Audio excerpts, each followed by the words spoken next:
We are the restaurant brokers, and we sell restaurants. We started the nation's largest restaurant brokerage firm over a decade ago. Atlanta, Georgia was our starting point, but our brand is spreading nationwide. We define restaurant brokerage and help buyers just like these.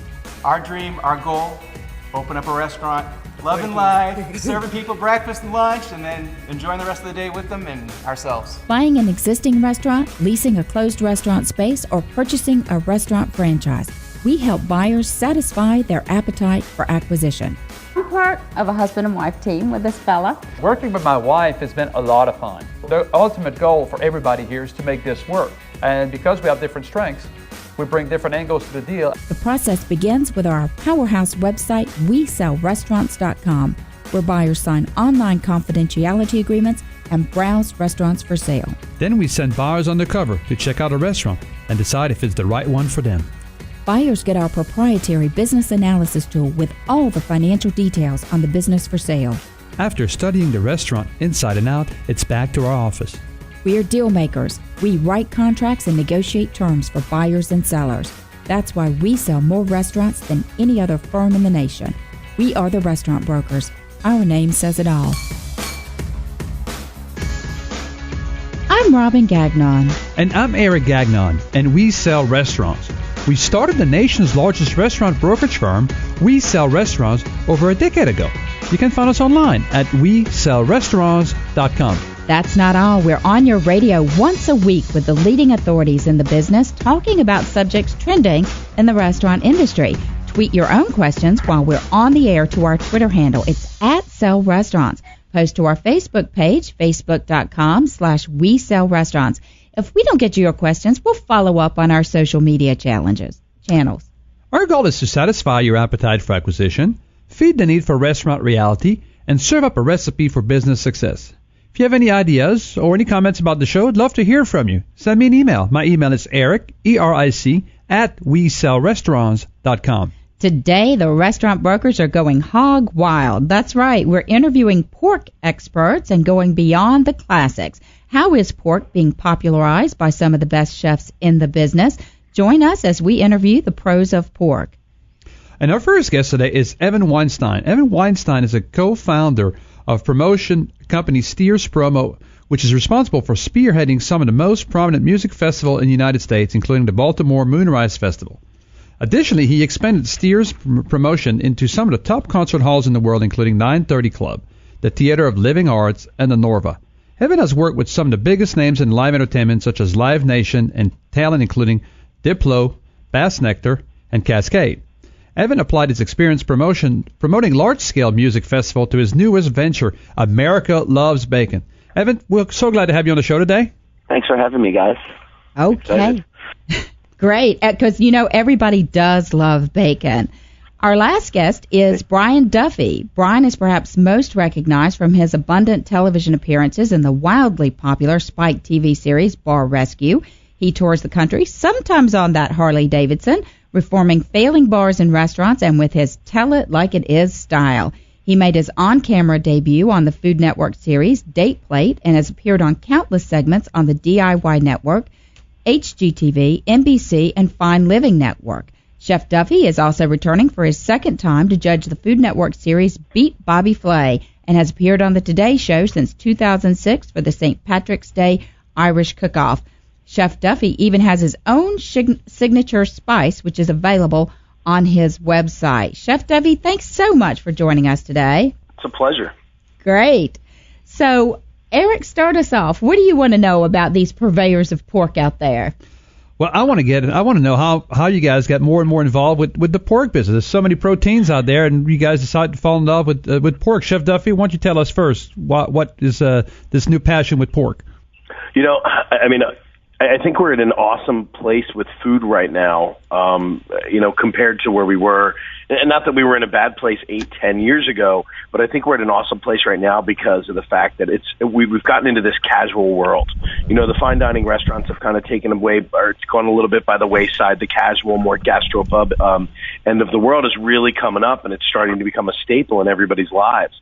And with running the idea of a gastropub, you have to take, what you're doing is you're taking cheaper cuts of meat and cheaper ideas, and you're kind of you're moving them into more of a mainstream world. And pork is just an awesome place to start.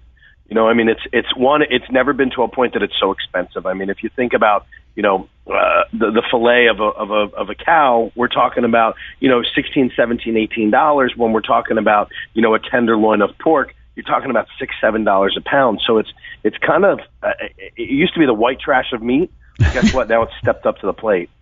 I love that. I'm going to be tweeting that. Used to be the white trash of meat, but no longer. So.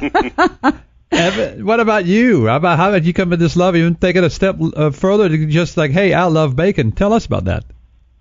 I think it was more kind of the creativity of the chefs and just seeing, you know, when the pork belly really made its appearance on the menu and how all the different chefs started doing different things and then different flavors of bacon and then, you know, different varieties and how bacon just started popping up in everything. And then it was, you know, you really saw how dynamic the dish could be. It's not just it became not just a breakfast food and not just a savory food, but kind of it can be in any food. So that it kind of gave us the idea that, all right, well, can we build something around this? Can we make a festival around this? And you saw kind of the food world started to explode, and then the food event world has been starting to explode over the last couple of years, and that's where I saw my opportunity to jump into it and give my take on it. I love this festival idea. America Loves Bacon. So who shows up? Is it a cross-section of America, everybody from chefs to those folks at home who just, you know, can't have a salad without crumbled bacon on top? Or is it, are we going to see these wild and unusual chocolate-covered bacon? Who's there and what are they cooking up? So as far as who's there, you know, it's a nice cross section. I guess you're right. It's a nice cross section of America. It's everything from families to college kids to food enthusiasts, foodies, if you want to call them that, chefs, mixologists, people like that. Everyone, you know, all of those people show up, and it's kind of just anyone who's really excited about bacon and want to try it in different ways. So as far as the food, you know, we work with our chef in-house, and we kind of kick around ideas as a team to build this menu out. And then what we do, as far as our menu, it's a variety. It's a lot of bacon on a stick, so we'll do 8 to 10 flavors of bacon on a stick, things you've never seen before, like root beer bacon and pumpkin bourbon spice bacon and Carolina spice bacon and all different flavors. And some of them are regional, and some of them are tied in with holidays that are close by, and we get pretty creative with it. And then on top of that, we'll go out and make my chef put together this not pumpkin spice, I said that, tempura bacon with there was a honey powder, and there was all kinds of other stuff with it, and dipping sauces, and then there was General Tso's bacon, which was an interesting arrangement. It was kind of almost like a little sliced up pork belly in General Tso's sauce. It was pretty good. It was pretty popular. Then we have a confections area, so the menu's pretty diverse, and it's pretty interesting. It's a lot of stuff you've never seen before. Wow. I think we just did bacon around the world in 30 seconds here. And yeah. Chef Brian, let me ask you this. You know, I read somewhere that pork is about to surpass beef as far as a premium protein here in the United States. Now that brings the question: how about supply, sustainability, and that kind of thing? So, are we going to see like shortage in supply, so price will eventually go up like beef, or are we in a good place as far as that goes and getting some quality cuts from the pork? You know, I mean, the prices has started to rise over the last couple of years with stuff. And again, you know, that's with anything. I mean, bacon used to be, you know, $1.99 a pound 10, 15 years ago, and now you're looking at bacon that's coming in.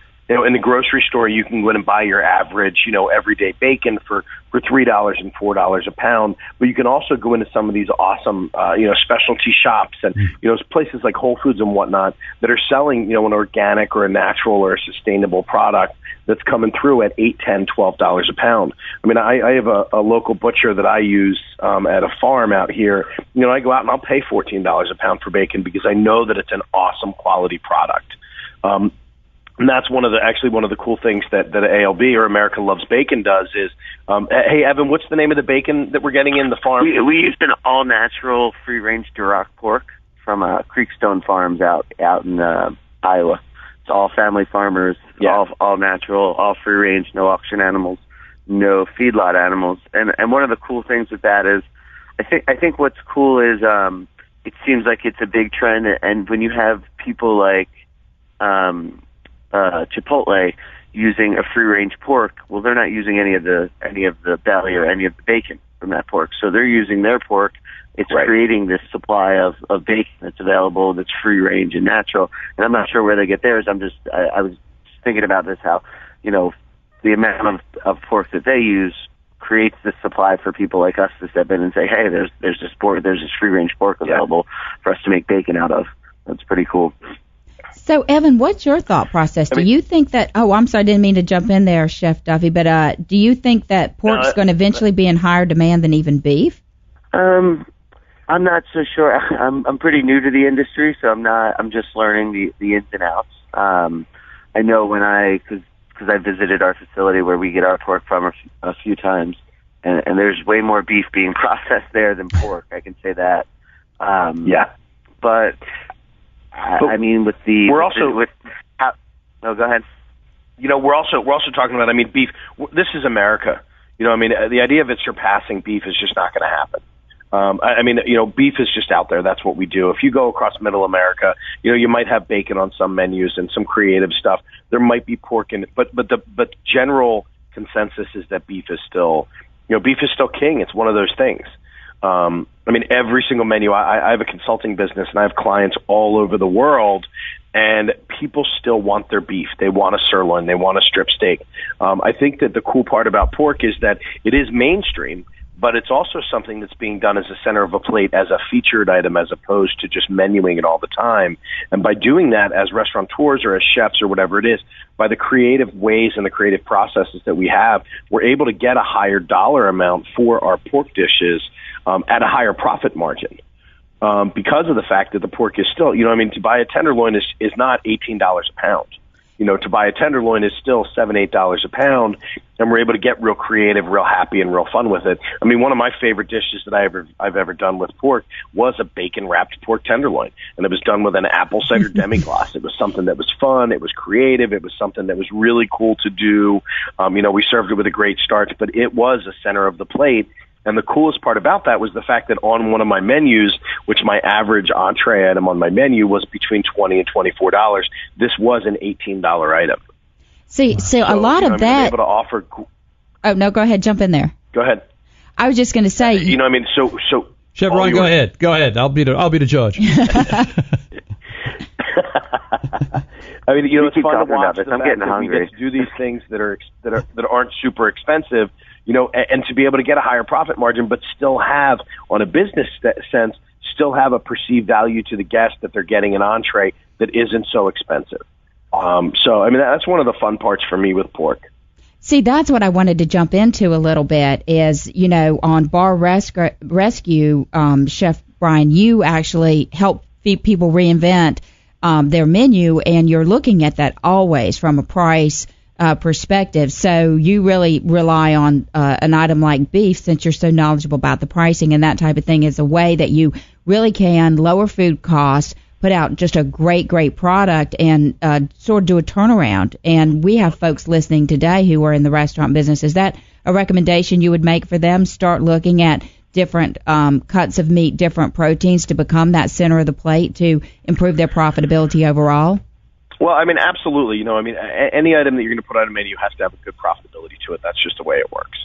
We need to make sure that we're costing our menus out and running that way with it. To take an item like pork that's so versatile, I've got restaurants that I do a boatload of stuff with bacon and, pork shoulder, pork butts, the whole nine yards. I've got one restaurant in the outskirts of Chicago in a little town of Rockford that we do a pulled pork. We do it as a porchetta style.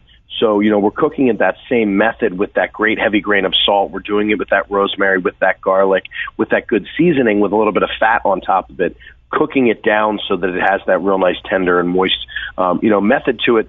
And then we're taking that one item and we're turning it into multiple dishes. So, my pulled pork done as a porchetta is actually also added onto my cubanos.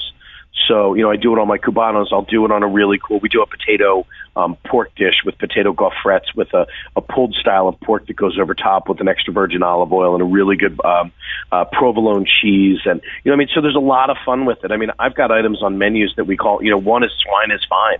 I do a great burger that has a barbecue pulled pork that we do as a crust on top of the burger. So the versatility is there and the creativity. As far as restaurants, we try to do things that are less expensive that we can still have a good profitability out of without losing our creativity or to try to top off that next guy. That's the idea. What are we doing better than the guy down the street? And pork's an easy way to do that. Great advice. I really appreciate that.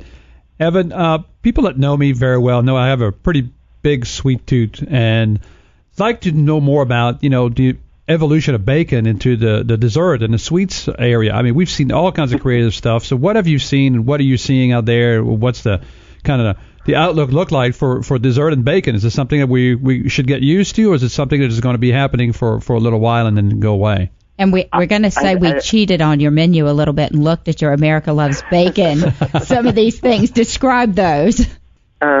So I think the dessert side and the confection side of bacon is still pretty new outside of the chocolate-covered bacon, portion of the menu, I guess you can say. So, excuse me, I lost my train of thought. So I think where the bacon and confection is going, I think it's just going to keep expanding. People are going to keep getting creative with it. You see bacon cotton candy on there. That was the second type of bacon cotton candy I had, and it was actually good the first time. First time I had it, it was horrible. Injecting bacon into all types of sweets, that sweet and savory combination is really, I think, over the last, I would say, 3 to 5 years, that's kind of blown up. Bacon ice cream, bacon, pretty much bacon in, you can put bacon in any sweet dish, and it gives it a kind of a different flavor profile that makes it more desirable. So I think the direction that the bacon dessert is going, I just think it's going to keep expanding. I don't think it's a fad. I think it's just another plane for chefs and pastry chefs and people in the restaurant scene and the food scene to get more creative with, especially with like the bacon cocktails and things like that. Bringing that into the cocktail world has been pretty interesting too. I've had some really good bacon Bloody Marys, some other bourbon cocktails with bacon infused into them. So it's definitely a new plane for chefs and food people to get creative in. Chef Duffy, do you see the dessert, the sweet part of bacon, to be a hard sell to consumers in the future, or this is something that's going to require a little bit of explanation, or is this something that people will jump on that bandwagon? The bandwagon, they're already on it, man. There's no doubt about that. To watch some of the items that that Evan and the team do with America Loves Bacon, they're doing a chocolate dipped with walnuts. They're doing some really cool items right now. We had an affogato the other day when we were in Phoenix from one of the food trucks that was there. So good. It was a bacon affogato. It was just, that was crazy. We were doing a tasting. I judged one of the competitions for one of the best bacon dishes through the food trucks. But it was really a tough call because I had one guy from Philly who did, we were in Phoenix and I met a guy from Philly. How funny is that? But that's where I live. Actually, Evan's from Philly as well. But, it was a tough call because this guy made these awesome bacon tacos with a cream sauce that went over top of it. And he did them the true Mexican style as they would do in Tijuana and whatnot. And then next to that, my next closest dish next to that was the bacon affogato. So, it was... it really is a mainstream thing. People are seeing it, and is it a novelty? Hey, if it's a novelty, it's a blast to play with as a novelty. But bacon's been around for years. It's an awesome way to watch how it has gone from that traditional, breakfast thing to now it's playing a main part. Pork belly alone is a major player as a center of the plate item across the board. The whole pig, from snout to tail is great. One of my favorite restaurants in Pittsburgh does a crispy pig ear salad that is one of my favorite salads in the country. So good. I travel a lot, and crispy pig ear salad out of Pittsburgh that is absolutely amazing. The way that they combine it with the flavors and the textures and all of that is just a great way. So on the confection end, hey, more power to them. Let's see more stuff coming out of the pastry kitchens that involve it. I think it's a blast to watch. So, okay, I want to follow up on that because I just, Evan said he tried something for the first time and it wasn't so great the first time around. So what is the strangest thing you have seen made with pork that you said, let's go back to the kitchen on that one? Brian, you want to start? Oh, man. You know what? This is such a hard question for me because I'm not kidding you. I flew 170,000 miles in 2 years. So I literally have had pork and crazy dishes all over the world. So, Evan, I'm going to have to throw that one to you, man, and you're going to have to come back to me because I got to think about that one. Hold on. Repeat that. So what is the craziest thing you have ever seen with pork that you thought, you know what, they probably need to reinvent that a little bit, that you've seen made with pork? So in D.C. they have this restaurant, I think it's called The Pig, and they have a crispy pork ear, and that's delicious. Their crispy pork ear was delicious. So I was at a Asian place outside of the city that had a pork ear dish, and I ordered it, and I'm thinking it would be like a crispy pig ear dish, and it turned out to be kind of a gelatinous, cut together slice of, and it was, yeah. It was. I tried it just because I'll try anything once, but it was definitely one of those. I can't do that texture. Yeah, and that's actually really true, Brian, because you eat with your eyes, and texture is a huge piece of the experience as well. So what are those epic fails you've seen out there? You know, I love to watch people that post these amazing pictures on Pinterest. That some guy with a food stylist and with a photographer has sat back and, you know, they had this concept of what they wanted to do. And then I watch these epic fails of people that try to recreate these. There was a dish that I saw. I was in Loves Park, Illinois a couple of weeks ago, and I watched somebody try to recreate the bacon sushi that they did. Ooh. And it was horrific. I don't know how far you want me to go with the visual aspect of this, but take the idea that 80% of the enjoyment of a meal is that initial visual appeal. If I just slop something on a plate, it looks like crap. Guess what? It's not going to taste that good, no matter how awesome it is, unfortunately, because that first thing is what we see. Well, this guy put a bacon sushi together, and I almost fell over. I couldn't believe it. It looked bad. It smelled bad. Every part of it was just I like to do that. You know, I hate to say it, but it was an epic fail. Wow. Guys, I know, you know, for a long time, America thought about, you know, hey, pork chops is pretty much what we eat of the pork. Pork tenderloin is getting more popular. Now, you know, we just heard from you guys, you know, from nose to tail, you know, everything has been given. I know if you're into French gastronomy, you know, pig's feet or something big. But what other part of the pig that you think we're going to see on the menu pretty soon here that's going to be accepted by everybody and everybody's going to be talking about it? Evan, you want to start us? I mean, that's it. Oh, go ahead, Brian. Go for it, Ev. Ooh. No, go for it, Ev. I'll let Brian on that. I was going to let Brian take the lead on that. Go for it, Brian. We're good at this passing the buck between the two of us. It works really well. You know, I talk about the Eagles. I think we're going to talk about the Eagles. Nobody wants to talk about the Eagles, Evan. Even Chip Kelly's done talking about the Eagles. I think, you know, I don't think it's one item that we're going to start seeing more or less on a menu. I think it's the creativity of the items themselves. I mean, I'm going out to dinner tonight in Philly, and I'm pretty stoked because they have a pigtail salad. I mean, there's something that's on their menu that involves the pigtails. So I'm excited to watch the way that we do these things. And, you know, my girlfriend's actually a food purveyor for a company called Chef's Warehouse. And one of the things that she's coming to me with is, hey, Brian, have you ever seen this or have you ever done this? So, you know, when we get into things like pork cheeks and when we get into stuff, you know, like some of the, you know, the innards of the pig and how they're doing them. And, I mean, there's so many ways to play with it. Hey, we're going to have to cut it off there, guys. We would appreciate your time this morning as we've gone hog wild for pork on the We Sell Restaurants radio show. Great contributions from America Loves Bacon and Chef Brian Duffy. We'll be right back after this short break.